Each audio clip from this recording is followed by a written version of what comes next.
오늘 주신 말씀은 사도행전 16장 11절부터 18절까지 되겠습니다. 1절씩 번갈아 읽도록 하겠습니다. 제가 먼저 11절을 읽겠습니다. 드로아에서 배로 떠나 사모드라게로 직행하여 이튿날 네아폴리로 가고 거기서 빌립보에 이르니 이는 마게도냐 지경 첫 성이요 또 로마의 식민지라 이 성에서 수의를 유하다가 안식일에 우리가 기도처가 있는가 하여 문밖 강가에 나가 거기 앉아서 모인 여자들에게 말하더니 두아디라 성에 자주 장사서 하나님을 공경하는 루디아라 하는 한 여자가 들었는데 주께서 그 마음을 열어 바울의 말을 청종하게 하시니라. 저와 그 집이 다 세례를 받고 우리에게 청하여 가로되 만일 나를 주 믿는 자로 알거든 내 집에 들어와 유하라 하고 강권하여 있게 하니라. 우리가 기도하는 곳에 가다가 전하는 귀신을 들린 여종 하나를 만나니 점으로 그 주인들을 크게 이야기하게 하는지라.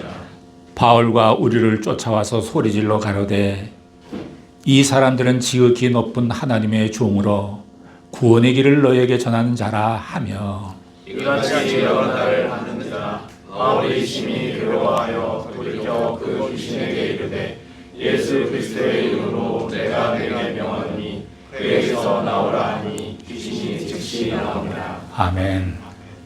오늘의 말씀은 유럽의 전도가 시작되다라는 제목이 되겠습니다. 우리는 매주일마다 사도행전을 차근차근 강해 설교를 해나가고 있습니다. 사도 바울의 전도 여행을 보면 어떤 문이 열리고 또 어떤 문은 닫힌 것을 볼 수가 있습니다.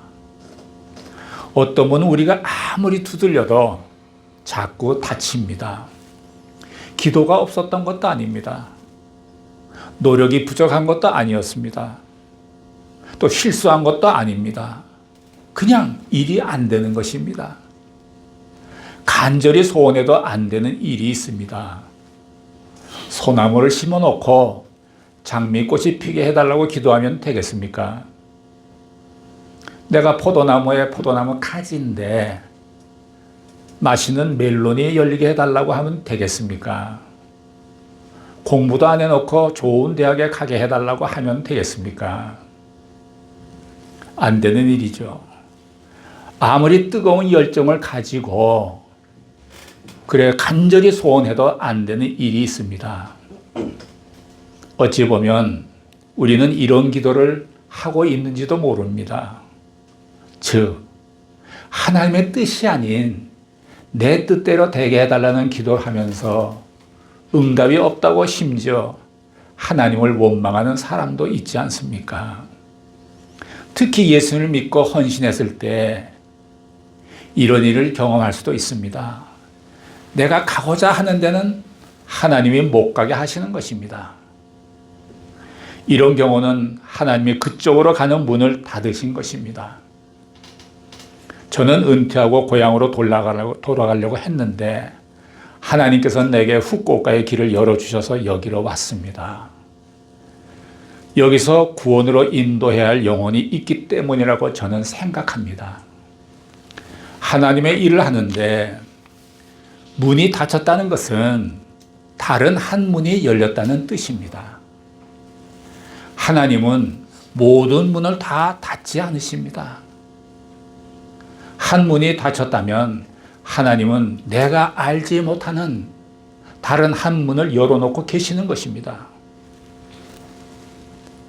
하나님께서 이스라엘 백성들을 애굽에서 이끌어내셔서 홍해바다로 데리고 오셨을 때에 나아갈 길이 바다입니다.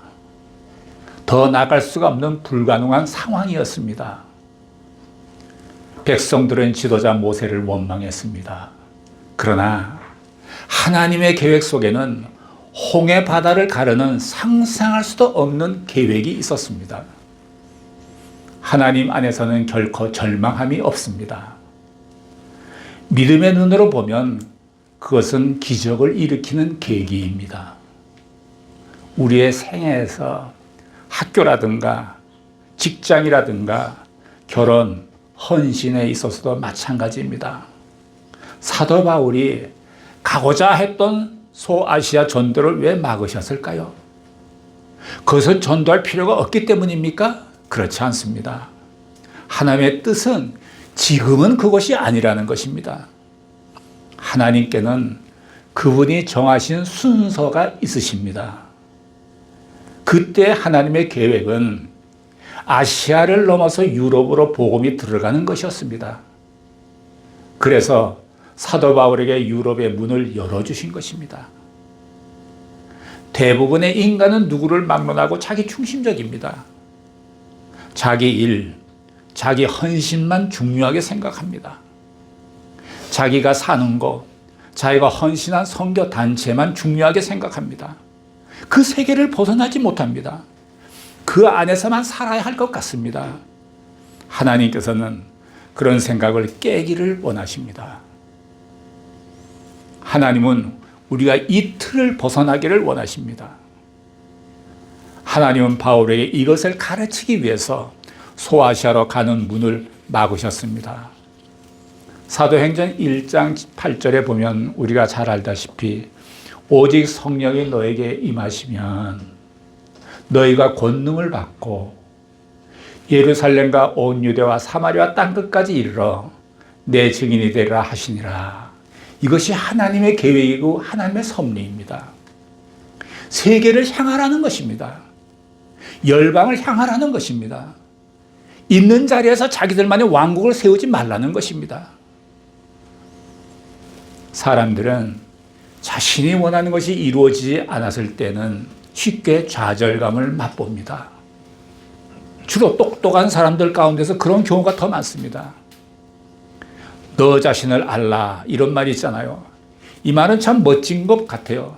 그렇지만 자기만을 열심히 바라보고 열심히 생각하고 묵상하면 좌절하게 되고 자살하고 싶습니다. 자살하고 싶습니다. 그러나 너 자신을 알고 그리고 하나님을 알라 라고 하면 소망이 있습니다. 하나님을 생각하면 기쁘고 나의 존재의 가치를 알게 됩니다. 여러분께서 너무 깊이 자신만을 묵상하지 않기를 바랍니다. 예수님을 묵상하십시오. 내 인생에 가치가 생깁니다. 하나님의 필요와 우리를 필요로 하는 사람들의 입장에서 보면 우리는 참으로 가치가 있고 소중한 존재입니다. 하나님은 우리를 쓰시고자 하십니다. 내가 실패했어도 돈이 없어도 하나님께서는 나는 내가 좋다 이렇게 말씀하실 거예요.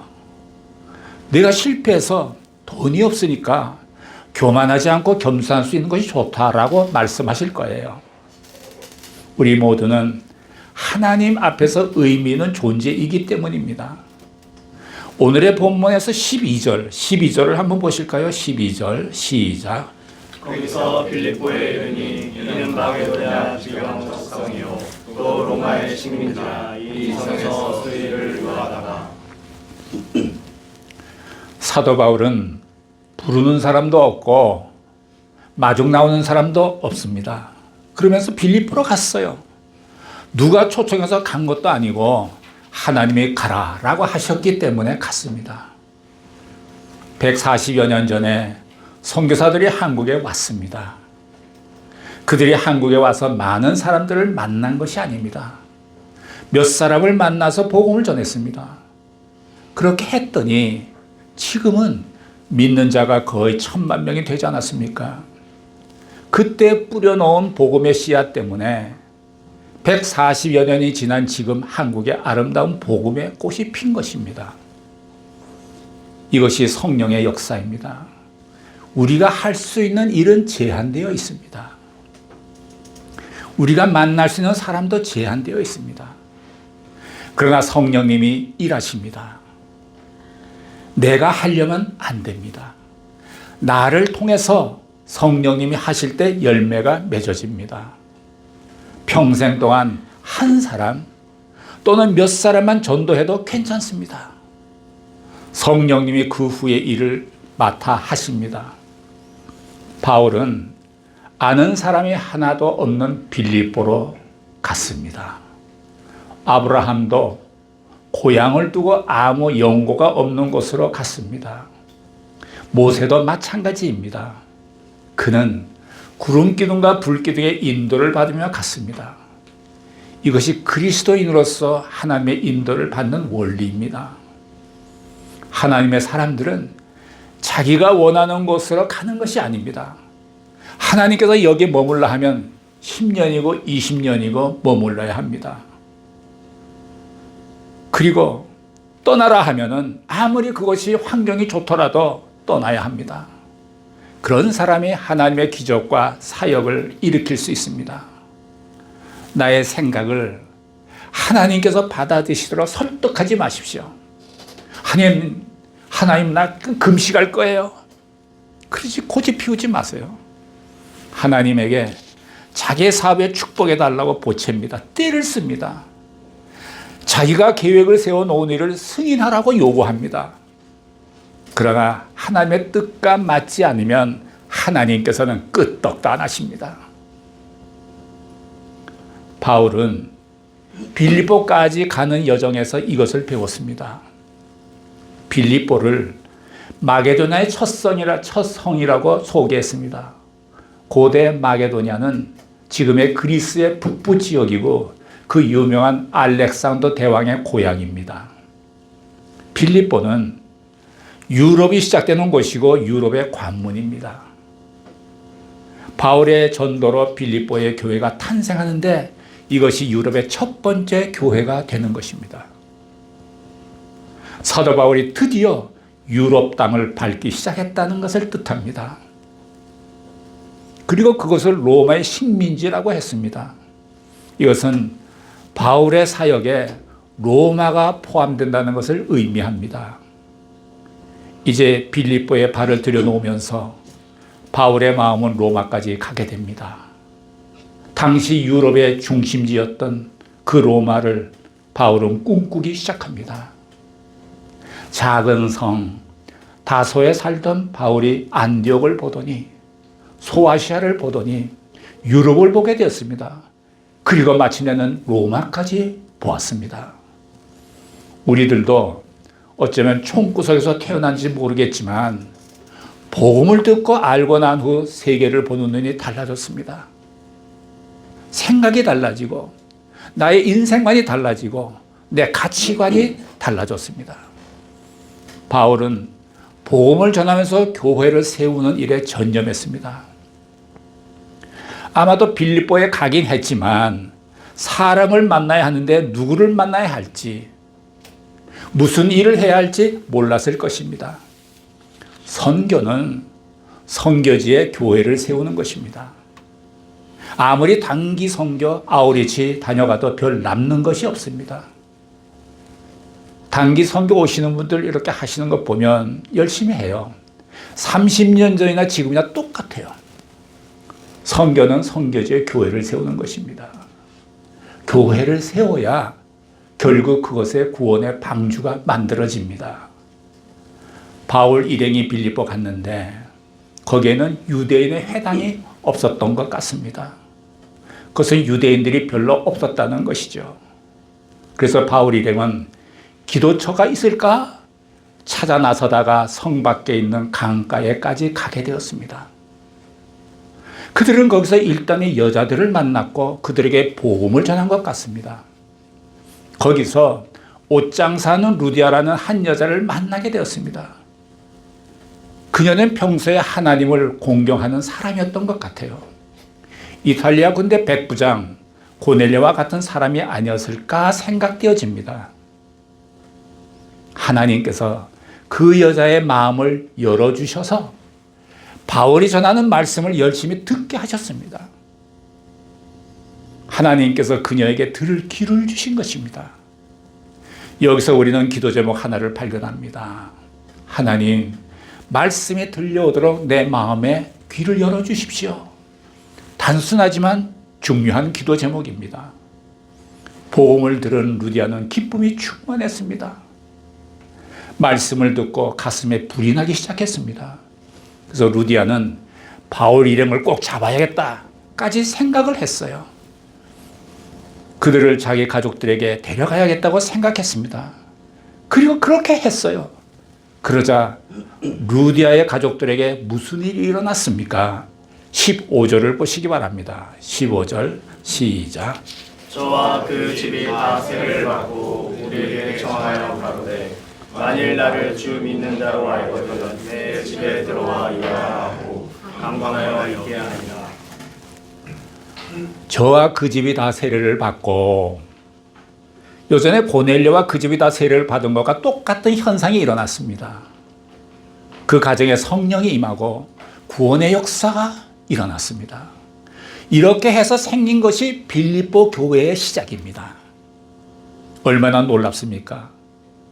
교회를 개척하는 방법이 여기 나와 있습니다. 기도하다가 자연스럽게 생기는 것이 교회입니다. 교회는 땅 사고 집 짓는다고 되는 것이 아닙니다. 말씀과 기도가 있어야 합니다. 빌립보 교회는 유럽 최초의 교회입니다. 유럽 최초의 교회를 누가 세웠습니까? 자조옷감 장사하는 한 여자입니다. 그 이름이 루디아입니다. 이런 일들이 우리의 생애에도 일어나고 있습니다. 루디아라는 여자는 뭐 철학을 공부했겠어요? 신학 같은 것을 공부했겠습니까? 그냥 자기 집을 제공한 것 뿐이었습니다. 그게 전부예요. 그런데 그것이 유럽 최초의 교회가 된 것입니다. 자세히 보면 이 일의 시작은 기도였습니다. 바울 일행이 기도처를 찾다가 루디아를 만나지 않았습니까? 하나님의 일이란 것은 이처럼 기도하다가 이루어지는 것입니다. 그러므로 하나님의 일을 할 때에는 일 자체가 목적이 되어서는 안 됩니다. 하나님께서 어떤 일을 원하시는가가 목적이어야 합니다. 일만 쫓아다니지 마십시오. 저는 교회에서 과로사하는 교육자도 봤어요. 일 자체에 흥분하지 말고 하나님이 하셨다는 것 때문에 흥분하셔야 합니다. 하나님이 하셨다는 것이 가장 중요합니다. 일 자체가 목표가 되지 않도록 주의해야 합니다. 빌립보 교회 또 하나의 의미는 하나님께서 준비한 사람을 통하여 일을 하신다는 것입니다. 하나님께서는 사람을 준비하시고 기도하게 하시고 그 작정한 사람을 통하여 역사하신다는 것입니다. 아브라함이 믿음이 있어서 택함받은 것이 아닙니다.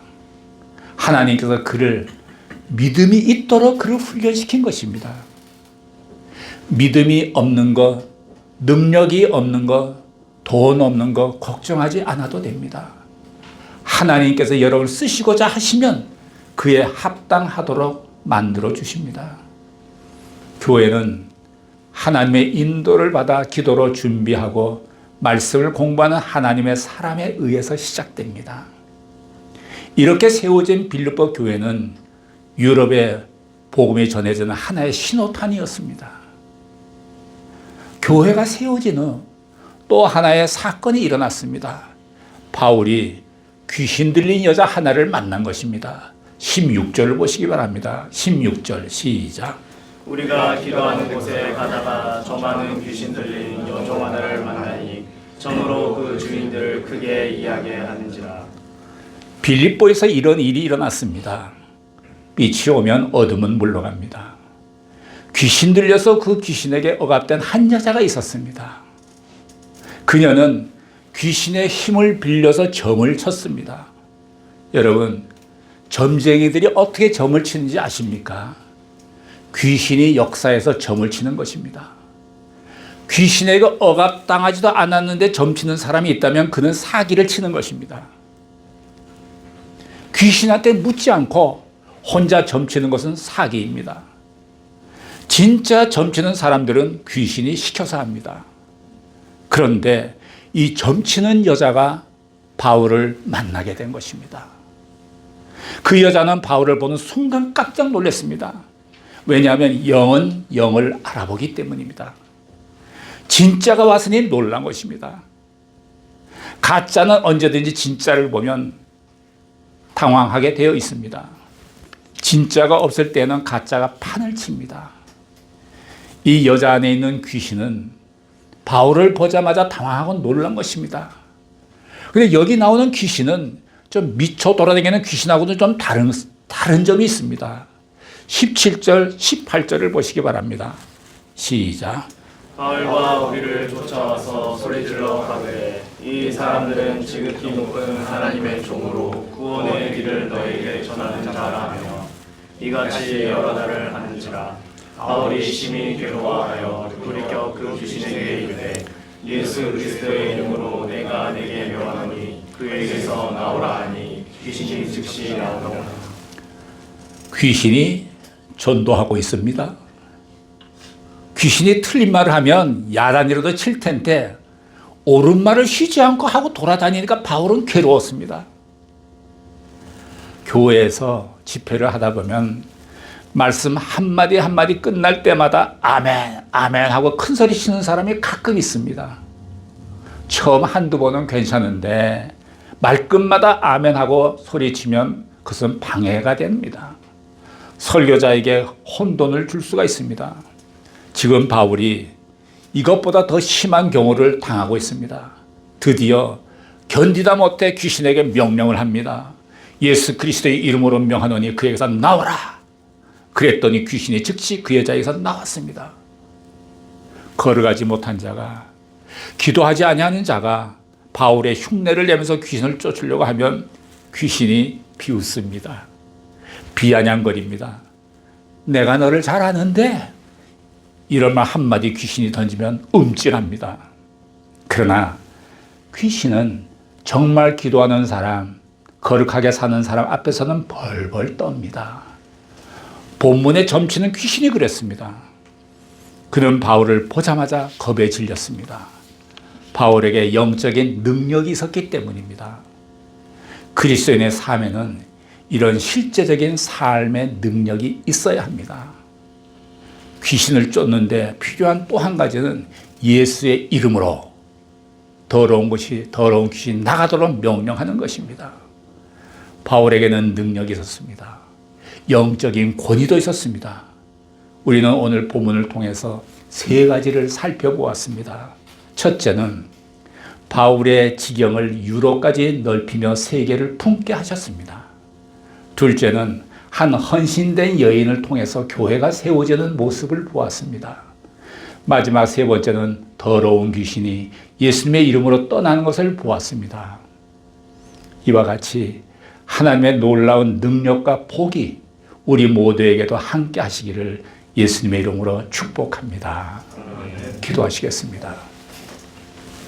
사랑하시는 하나님 아버지, 우리의 생각을, 우리의 마음을 넓게 깊게 해주셔서 복음을 담대히 전하는 우리 모두가 되게 하여 주옵소서. 예수님의 이름으로 기도를 드렸습니다. 아멘.